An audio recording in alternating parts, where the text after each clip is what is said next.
Now while we're here, I'm going to take the opportunity to maybe talk a little bit about Halloween. Halloween's fantastic from our point of view. Obviously we get so many people interested in it, but it's amazing how many people don't know the origins of Halloween.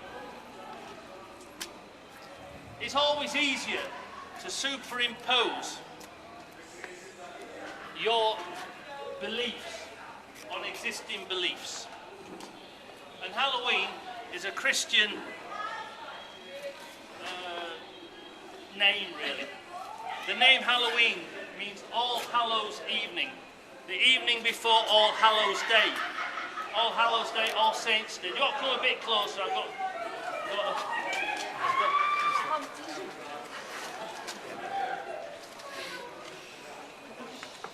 So All Saints Day is tomorrow. All Hallows Evening. Now traditionally, the 1st of November was the beginning of the year in Celtic mythology. And it was the night before was the time where the material world that we live in and the spirit world were at their closest. And sometimes those boundaries blurred and we could see, experience the spirit world. Every night, same one, my mother.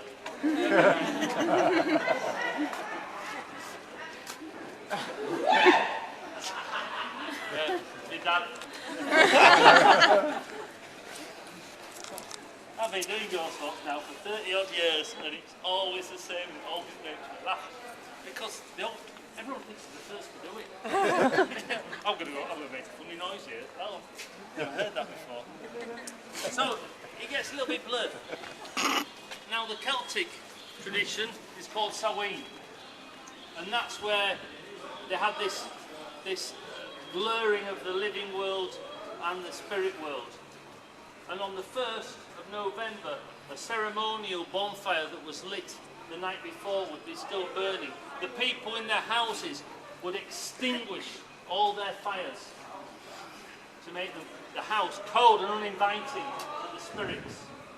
The following day, they would take an ember from the ceremonial fire to light the fire in their heart again. When the Romans came here, they thought, we don't like that. We've got our own festivals. Feralia and festival to Pomona. Pomona was the goddess of fruit, and her symbol was an apple, hence the French pomme, and hence the tradition of bobbing for apples. The older ones might understand what I'm talking about. But just out of curiosity, has anybody ever bobbed for apples? Yeah. Oh, yeah. Years ago. Years ago.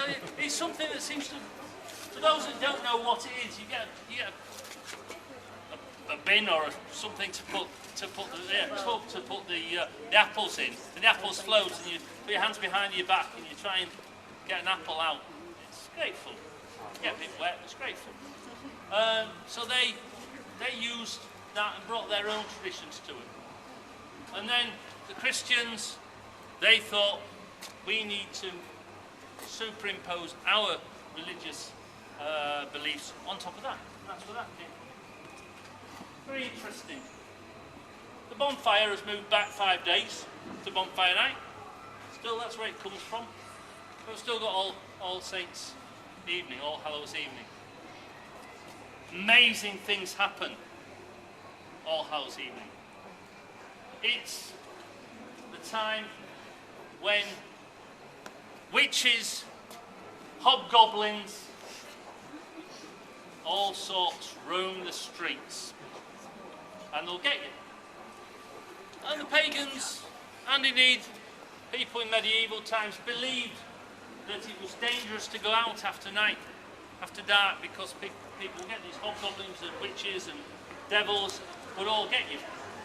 So they would go out, and what they would do would be wear a mask that look grotesque, so that all these evil spirits thought they were one of them. We still do that. maybe you don't know why we do it, but we still do it. We also carry pumpkins. You see the pumpkins. A lot of people say it's American. It's not good. American tradition. Yes and no. It's more of an older tradition in Central Europe and especially over in Ireland.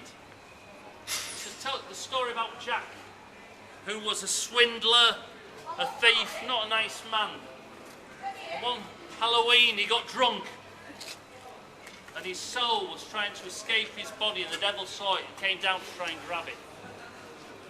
He was such a good swindler, Jack persuaded the devil to eat some apples from the apple tree. He said, "Get on my shoulders, I'll give you a lift up."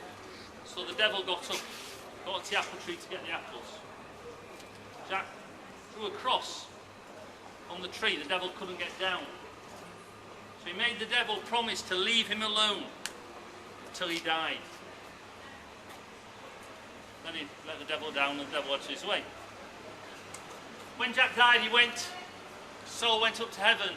St. Peter said, "You've been a swindler and a thief all your life, you're not coming in here. Go down below."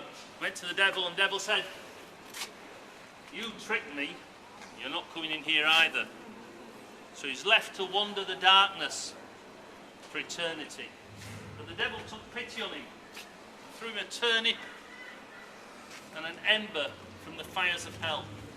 He scooped the turnip out and he put the ember in. Still an Irish tradition. I'm from Irish stock and we used to do that with a turnip when I was a kid. If you've ever tried scooping a turnip out, you'll realise why the Americans chose pumpkins. Because it's... So that's still a tradition we use. That goes back hundreds of years. Trick-or-treating. It's American, isn't it? No, it's not. No, it's not. We've been doing it for centuries. Centuries in Europe. It used to be called going a souling. And you've got to be careful how you say that. On All Hallows Eve, the poor people would go around the richer people asking for soul cakes, soul food. It's not new. And the richer people would give them, it was like a biscuit, like a hard cake, hard biscuit with currants in. And what the poor people would do would say prayers for the dearly loved departed of the people that were donating it. That was the treat.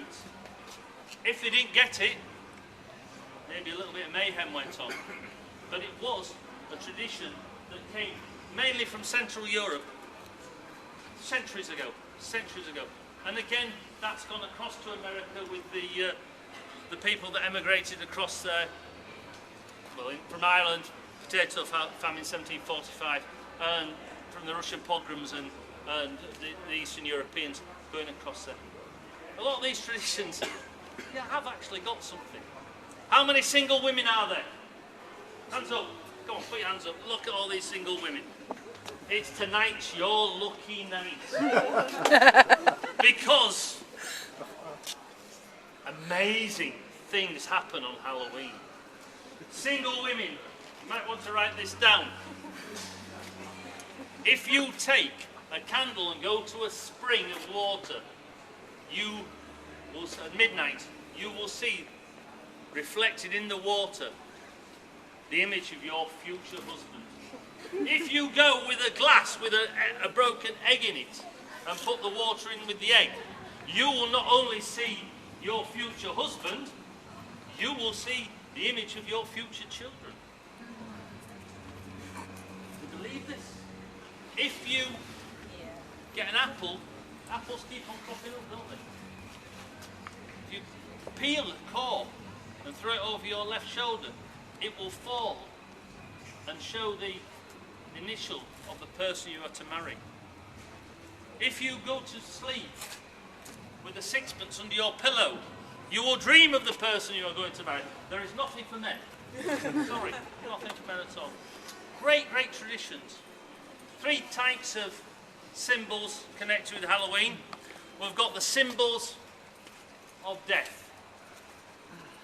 have skeletons, we have gravestones, anything connected with death. We have symbols of evil, which are hobgoblins, witches, black cats, etc. And we have symbols of the harvest, which are corn dollies, pumpkins, that sort of stuff.